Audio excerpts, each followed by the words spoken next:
over 50 years, 250,000 representatives from countries around the world have been involved in a unique Israeli program designed to promote health, education, democracy, and community building in the developing world. Reporter Dennis Zinn caught up with one such group and brings us their story.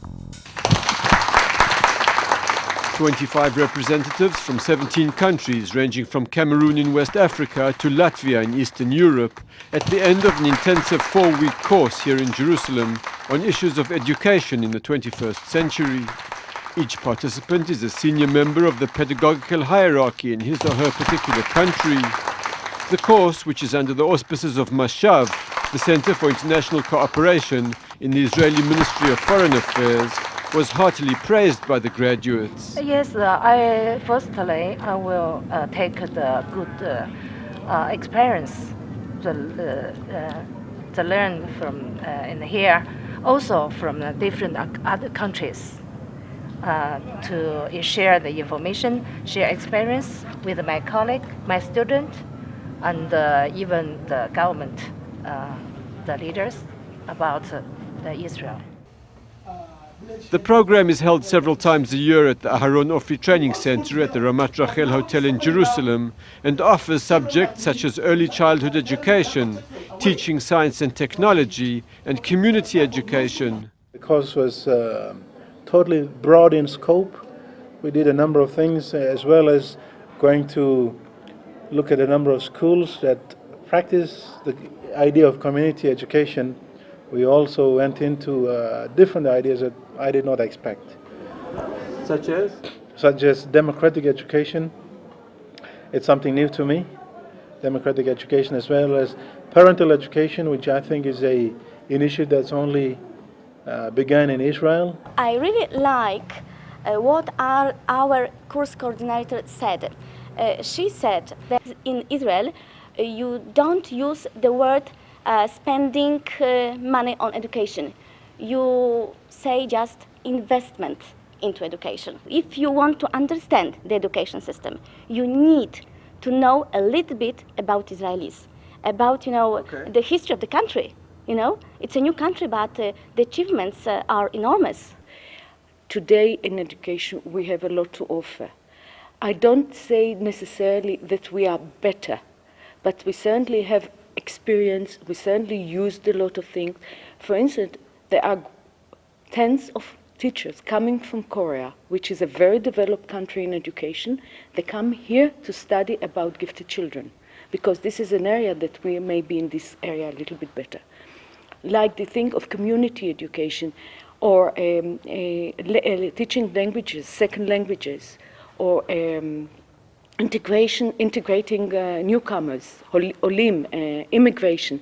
There are a lot of areas that we are as good, even in some cases better than others. The busy schedule gives the participants not only an understanding of the background of the Israeli educational system, but also a thorough look at the geopolitical situation in the Middle East.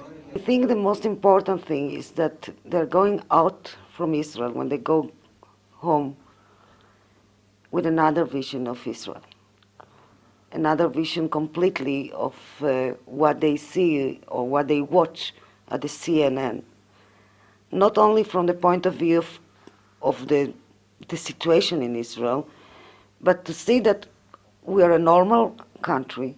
I met Muslims here because when we went, I took a tour of the country, and to my surprise, our course coordinator, Judith, she tried to link me with Muslims who will lead me to the mosque. That is the mosque in the old city. That is Beit al-Muqaddis. And I was very happy, I was impressed. I was not expecting that. The education course is only one of some 300 international and single-country courses held each year by Mashav in Israel and abroad in a vast range of subjects. This year alone, Israeli experts gave courses in 42 different countries. Mashav officials say Israel's own rapid development is considered a success story worth following. The Mashav program was established in 1958, just 10 years after the establishment of the state by Golda Meir, the foreign minister at the time. To date, nearly 250,000 international participants have taken part in Mashav, which foreign ministry officials say have been beneficial to both sides.